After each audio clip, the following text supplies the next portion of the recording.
All right, so here is a quick look at on how to load a RJM file to edit to anything you need to do from your downloads from an email into the editor.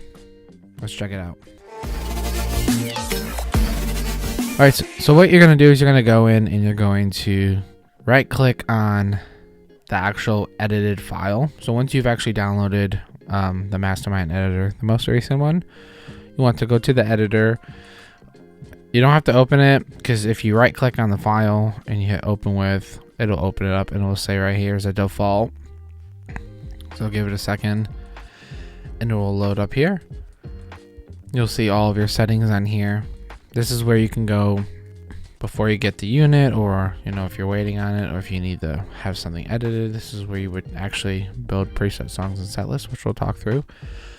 But once you've opened it up and you have your controller connected to the unit, you come up here to transfer and click connected to device. Obviously we're not connected right now, but it would say connected to 5.0.1.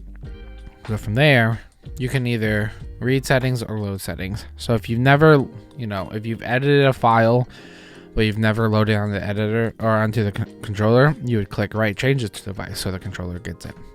But say you play a set and you find out you need to edit some songs for an extra set or something, you would come up here and you would click read settings from device.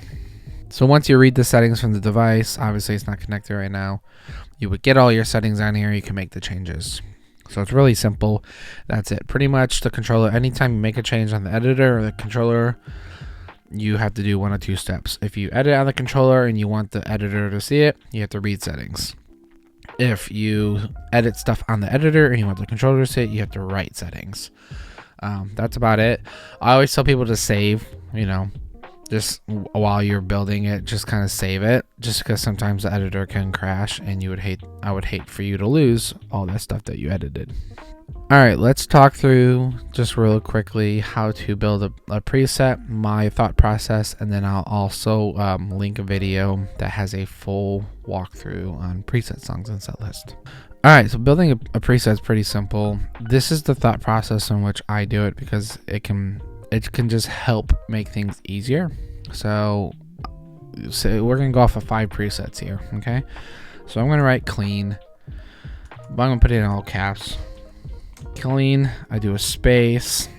I do the line. This guy. Then I do another space, and then I do the song. Song name, whatever it is. So we'll just say we'll call it. I don't know. We'll just say one wonderful. Sure. We'll just do that.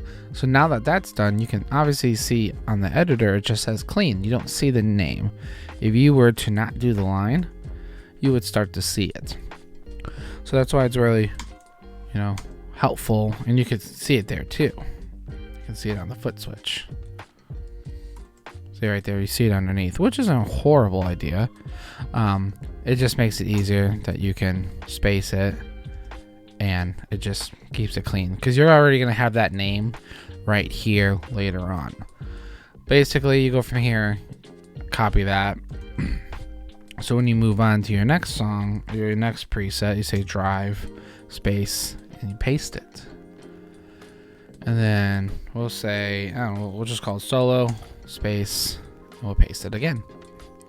And then from there, what's really cool is these 3 presets that you've already created, you can actually page up to your loops page, and you can go in and you can click what loops you want on, what loops you want off, which is really, really handy for you to be able to mess with, which is really cool.